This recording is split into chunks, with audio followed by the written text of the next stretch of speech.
Government of India act 1919 का एक provision था कि एक इंडियन स्टैट्यूटरी कमीशन जो है वो आफ्टर द 10 इयर्स फॉर्म होएगी, जिसका काम क्या होगा, जिसका काम होगा गवर्नमेंट ऑफ इंडिया एक्ट के द्वारा लाए गए जो कुछ कॉन्स्टिट्यूशनल रिफॉर्म्स थे उनको एग्जामिन करना, उनको एनालाइज करना और कुछ रिकमेंडेशंस देना, कुछ प्रपोज करना और बताना कि जो भी उसने रिकमेंडेशंस करी थी, मतलब जो भी उसके प्रोविजंस थे, जो भी उसने रिफॉर्म लाए थे एक्ट में, क्या वो रिफॉर्म सही थे या उनमें कुछ और इम्प्रूवमेंट की जरूरत है। तो ये सारा काम दिया गया था इंक्वायर एंड रिपोर्ट करने का, किसको, आपकी एक कमीशन को, और वो कमीशन आपकी बननी थी 10 सालों के बाद।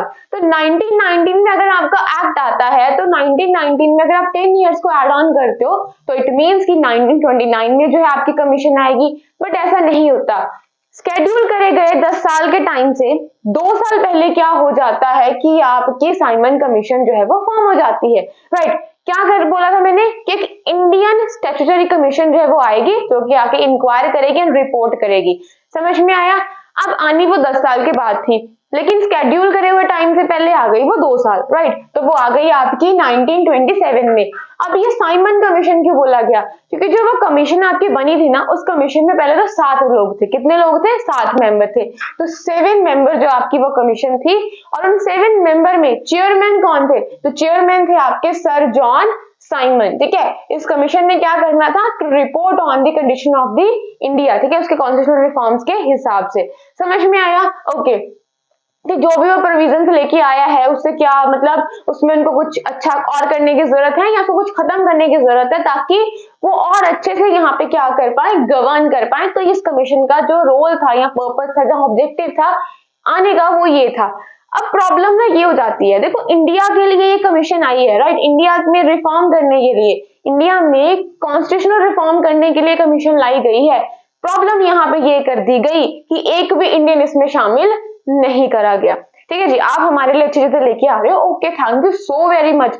बट जब जिनके लिए ला रहे हो उनकी भी तो राय आपको लेनी चाहिए ना। आप खुद के अंग्रेज ला रहे हो, खुद ही आपने रिफॉर्म्स लाए, तो वो लोग तो कुछ वो तो आपकी बातों को अच्छा अच्छा बोलेंगे कि अच्छा आपने ये लाया, वेरी गुड सर जी, बहुत अच्छी बात है, बहुत बढ़िया आपके रिफॉर्म, तो वाह वाह क्या बात है। तो वो तो उन्हीं की ही बोली बोलेंगे ना, क्योंकि वो तो है ही, वो उनका ही तो हिस्सा है। तो इन्होंने बोला कि देखो ये तो बहुत गलत बात हो गई कि आप उन सबको रिव्यू करने आ रहे हो, जो भी वो एक्ट के द्वारा प्रोविजंस वगैरह आए गए थे, आप रिकमेंडेशंस देने आ रहे हो, हमारे लिए देने आ रहे हो, हमारे लिए रिफॉर्म्स लेके आ रहे हो, तो आपने हम में से कोई एक शामिल क्यों नहीं करा, आपने हम लोगों को उन 7 मेंबर में जगह क्यों नहीं दी। तो इसमें कोई भी इंडियन नहीं था, जिसकी वजह से सारी पॉलिटिकल पार्टीज ने, सबने इसको क्या करा, इस कमीशन को बायकॉट कर दिया। हमें कुछ नहीं लेना इस कमीशन से, इन्होंने तो शामिल ही नहीं करा हम लोगों को, तो हम क्यों इसका साथ दें। ठीक है, रिफॉर्म देखो रिकमेंडेशंस करने आए हैं, ओवरव्यू लेने आए हैं, यहाँ पे एग्जामिन करने आए हैं और हमसे कुछ पूछ नहीं रहे हैं। This is not a good, this is very bad. तो उन्होंने बोला बाय बाय, हमें आपसे कुछ मतलब नहीं, हम आपको कर रहे हैं बॉयकॉट। ओके, तो अब देखो ये कमीशन जो है वो आती है 1927 नवंबर में। ओके, और इतना ना हम यहाँ पे मोटा मोटा ही पढ़ रहे हैं क्योंकि हम पॉलिटी के हिसाब से पढ़ रहे हैं, लेकिन जब हम मॉडर्न हिस्ट्री करेंगे तो वहां पर थोड़ा हम इसको डिटेल से पढ़ेंगे। ओके, देखो जैसे ये आएंगे ना आपकी कॉन्फ्रेंसेस, तो ये डिटेल में पढ़ी जाती है कि किसने अटेंड करी थी नहीं करी थी, बट यहाँ पे हम सिर्फ एक मोटा मोटा ओवरव्यू यहाँ पे लेने वाले हैं। समझ में आया, ओके। अब देखो, अब इस कमीशन ने 1930 में क्या कर दी, रिपोर्ट सबमिट कर दी। अगर आप कोई वनडे एग्जामिनेशन जो है वो दे रहे हो, सबसे पहले तो याद रखो कि नवंबर 1927 में आपकी कमीशन आती है और 1930 में अपनी रिपोर्ट सबमिट करती है। ठीक है, इसने सब कुछ एग्जामिन करा, एनालाइज करा, इंक्वायर सब कुछ करा, फाइनली अब टाइम था टू सबमिट देयर रिपोर्ट। तो इन्होंने रिपोर्ट सबमिट करी, जिस रिपोर्ट में ये कुछ रिकमेंडेशंस इन लोगों ने दी। इन्होंने बोला कि जो आपकी डायरकी थी, अब जिस बच्चे ने पुरानी क्लासेस देखी हैं उसको बहुत अच्छे से पता होगा कि डायरकी का मतलब क्या होता है। अगर नहीं पता then do check out that previous classes, अगर पता है then please stop this video, pause this video and do let me know in the comment section. Okay, अब देखो, तो उन्होंने बोला जो आपने डायरकी सिस्टम लेके आए हो ना, इसको खत्म करो, अबॉलिश करो, ये अच्छा नहीं है। ठीक है, ये रिफॉर्म आया, चेंज आया, समझ में आया। Extension of responsible government in the provinces. अब इसका मतलब समझने से पहले नीचे वाले का मतलब समझो। Establishment of federation of British India and the princely states. क्या बोला मैंने, रुको मैं समझाती हूँ, मुझे मार्क कर लेने दो ग्रीन कलर का। चलो देखो, तो उन्होंने क्या बोला, एस्टेब्लिशमेंट ऑफ फेडरेशन। अब इसका मतलब क्या है, अब मेरी बात ध्यान से सुनो। एक है आपकी ब्रिटिश इंडिया, एक है आपकी ब्रिटिश इंडिया और एक है आपकी कौन, आपके प्रिंसली स्टेट्स।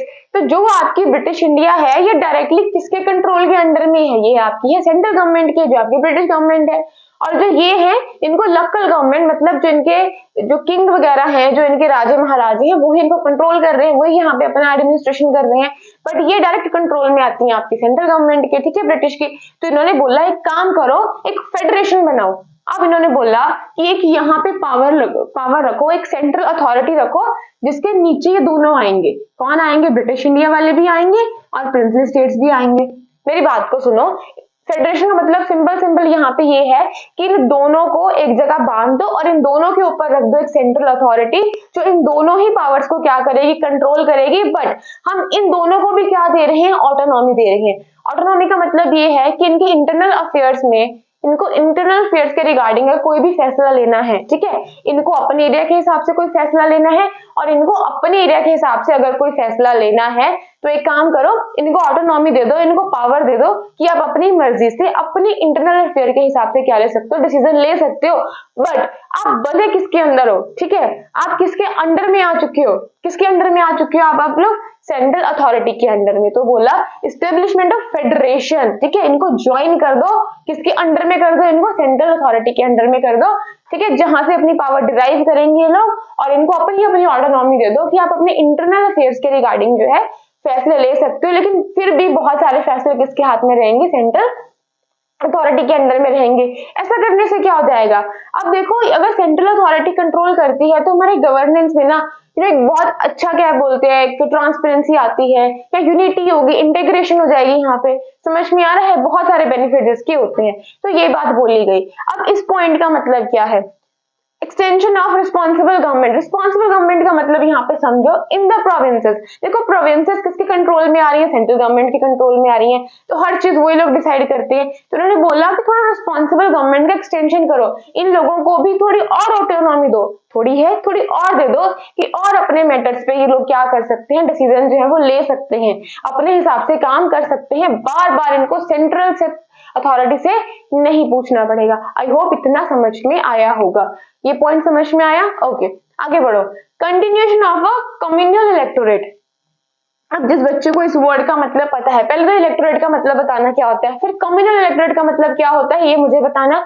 अगर आपको पता हो तो ये एक सिस्टम चलाया गया था और किस एक्ट के अंदर शुरुआत हुई थी वो भी मुझे कमेंट करके जरूर बताना, ठीक है। उन्होंने बोला कि जो आपने सिस्टम चलाया है ना कम्युनल इलेक्टोरेट का, इसको आप लोग चलाते रहो। ये तो वैसे ही बंटवारा करवा रहे थे हम सबका, तो बोला चलो लोग करते रहो, ठीक है।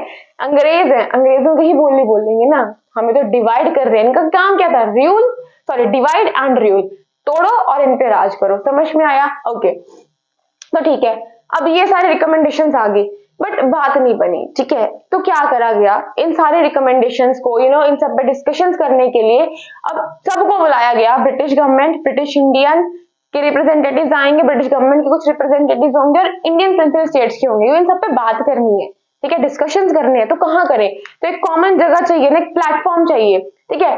अब मान लो कि आप तीन पार्टीज हैं, इन तीन पार्टीज में लड़ाई हो रही है, ठीक है, तीन लोग हैं ए बी सी, इन तीनों में लड़ाई हो रही है। तो इनके मैटर को सॉल्व आउट करने के लिए इन तीन लोगों को पहले एक कॉमन जगह पे मिलना होगा, ठीक है। इन लोगों को मीटिंग करनी होगी, कॉन्फ्रेंस करनी होगी, सब पे बहस करनी होगी कि अच्छा ये नहीं तो ये, अपनी अपनी बात रखनी होगी, ठीक है। और जिसकी बात में दम होगा उसकी बात मान ली जाएगी, ऐसा ही कुछ होगा ना। तो बोला गया कि इन सबको मिलना होगा रिप्रेजेंटेशन के लिए, मतलब एक रिप्रेजेंटेटिव होंगे, ब्रिटिश गवर्नमेंट के रिप्रेजेंटेटिव होंगे, इंडियन प्रिंसिपल स्टेट्स के होंगे, ब्रिटिश इंडिया के होंगे। ये सारे कॉमन जगह पे आएंगे जिसको हमने नाम दे दिया 3 राउंड टेबल कॉन्फ्रेंस। मतलब एक टेबल होगा, ऐसे राउंड टेबल होगा, वहां पे आएंगे और 3 कॉन्फ्रेंसेस यहाँ पे होंगे, डिस्कशंस होंगे इनके रिगार्डिंग, ठीक है। तो अब क्या होता है, अब मुझे बताना कि जो हमारे गांधी जी थे उन्होंने कौन सी कॉन्फ्रेंस जो थी वो अटेंड करी थी, अगर आपने मॉडर्न हिस्ट्री पढ़ी है तो। ओके ठीक है, तो अब ये कॉन्फ्रेंस हुई। अब देखो अगर कोई मीटिंग हो रही है, तीन पार्टीज में कोई लड़ाई चल रही है, तीनों पार्टीज की कोई मीटिंग हो रही है, पहले एक हुई, उसको बोल दिया फर्स्ट राउंड टेबल कॉन्फ्रेंस में, सेकंड हुई, फिर थर्ड हुई। अब इन तीनों में ना कुछ डिस्कशंस हुए होंगे, राइट, कुछ रिकमेंडेशंस रखी गई होंगे, कुछ प्रपोजल्स होंगे।